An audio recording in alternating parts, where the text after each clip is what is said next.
अंदाज, चलने का ढंग हो या बोलने का तरीका, चश्मे से लेकर कपड़े तक सब कुछ बाला साहब ठाकरे से हूबहू मिलता हुआ।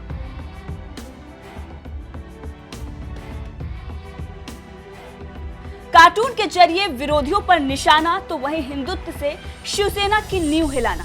हम बात करने जा रहे हैं 55 साल पुरानी पार्टी शिवसेना के लिए मुसीबत बने राज ठाकरे की।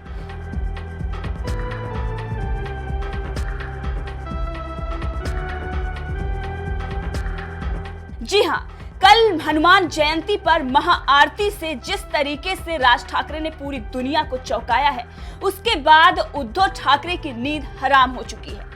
संजय राउत, उद्धव ठाकरे, आदित्य ठाकरे, पवार फैमिली भी अब सोशल मीडिया पर अपनी तस्वीरें वायरल कराने में लगे हुए हैं ताकि हिंदुत्व पर करारा जवाब राज ठाकरे को दिया जा सके। लेकिन राज ठाकरे ने जो दांव खेला उसका तोड़ किसी के पास नहीं है। राज ठाकरे ने जिस तरीके से बाला साहब के गेटअप में महाआरती की, उसके बाद हर तरफ चर्चा राज ठाकरे की हो रही है। तुलना बाला साहब ठाकरे से की जा रही है। कहा जा रहा है कि अब असली रूप में राज ठाकरे आ चुके हैं और महाराष्ट्र को बाला साहब ठाकरे की जगह पर राज ठाकरे मिलने जा रहा है। उनकी छवि अब राज ठाकरे में दिखने लगी है।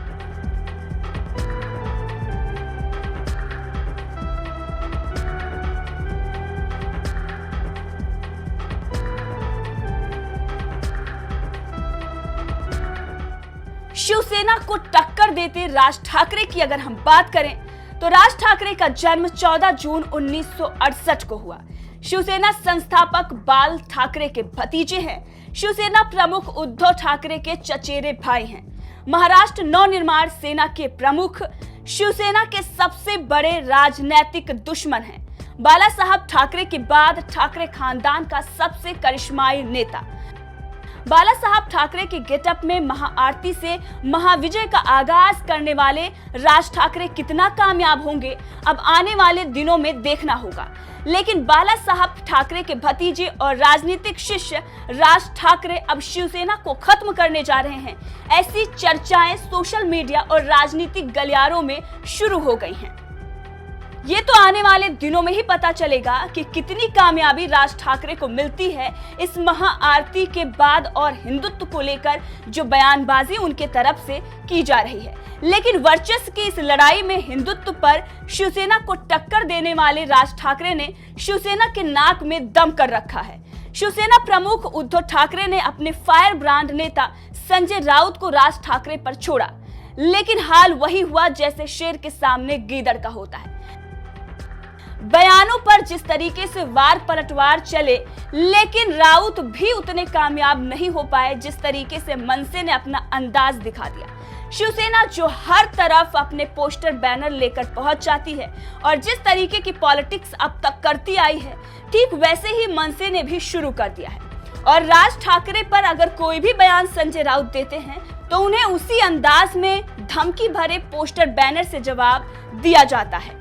शिवसेना प्रवक्ता संजय राउत ने राज ठाकरे पर बयान क्या दिया? मनसे के नेताओं में आग सी भड़क गई और मनसे के नेताओं ने उनके ऑफिस के सामने प्रदर्शन किया और पोस्टर चस्पा कर दिए और यह भी बता दिया कि राज ठाकरे पर अगर कोई बयानबाजी की गई तो हम बर्दाश्त नहीं करेंगे। और साथ ही उन्होंने बाल ठाकरे के अंदाज में वो पोस्टर लगा दिए जिसमें यह बताया गया कि संजय राउत जो आपके साथ पहले मन से कर चुकी है, अब उससे कहीं खतरनाक आपके साथ हो सकता है। दरअसल आप सभी को याद होगा, एक वक्त पर संजय राउत की कार पलट जाती है और उसमें नाम आता है मनसे के कार्यकर्ताओं का। अब मनसे के कार्यकर्ताओं ने यही फिर से धमकी संजय राउत को दी है।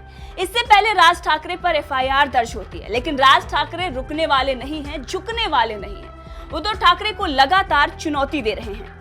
मनसे प्रमुख राज ठाकरे के बयान उद्धव ठाकरे के लिए सरदर्द बन गए हैं। राज ठाकरे अब हिंदुत्व का सहारा लेकर अपनी खोई हुई जमीन तलाश रहे हैं, तो वही शिवसेना की जमीन खिसकाने में लगे हुए हैं। राज ठाकरे ने लाउड स्पीकर को लेकर बयान क्या दिया, पूरे देश में हवा चल पड़ी। अब हर जगह इसे बैन करने की मांग की जा रही है। लाउड स्पीकर से अजान बंद हो, राज ठाकरे ने 3 मई तक का अल्टीमेटम दे दिया उद्धव ठाकरे सरकार को। उद्धव ठाकरे सरकार को जो अल्टीमेटम दिया गया राज ठाकरे की तरफ से, उस पर संजय राउत का भी बयान आया, लेकिन संजय राउत यहां भी गलती कर बैठे। दरअसल संजय राउत ने कह दिया कि शिवसेना को अल्टीमेटम सिर्फ और सिर्फ बाला साहब ठाकरे ही दे सकते थे। अब संजय राउत का यह बयान राज ठाकरे की तुलना बाला साहब ठाकरे से करा ही गया। वहीं चुनाव से पहले संजय राउत का यह कहना कि भाजपा के लिए जैसे ओवैसी ने यूपी में काम किया वैसे ही राज ठाकरे महाराष्ट्र में कर रहे हैं, यहां तक महाराष्ट्र का ओवैसी भी बता डाला।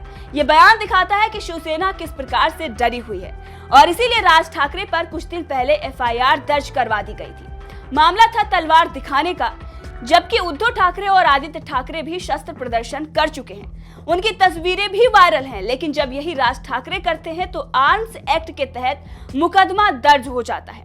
बात इतनी सी है कि शिवसेना समझ नहीं पा रही कि राज ठाकरे को रोके तो रोके कैसे।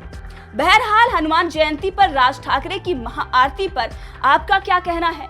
और जिस तरीके से महाराष्ट्र में राज ठाकरे ने बाला साहब ठाकरे की जगह लेने की शुरुआत की है, उस पर कमेंट करके अपनी राय जरूर दें।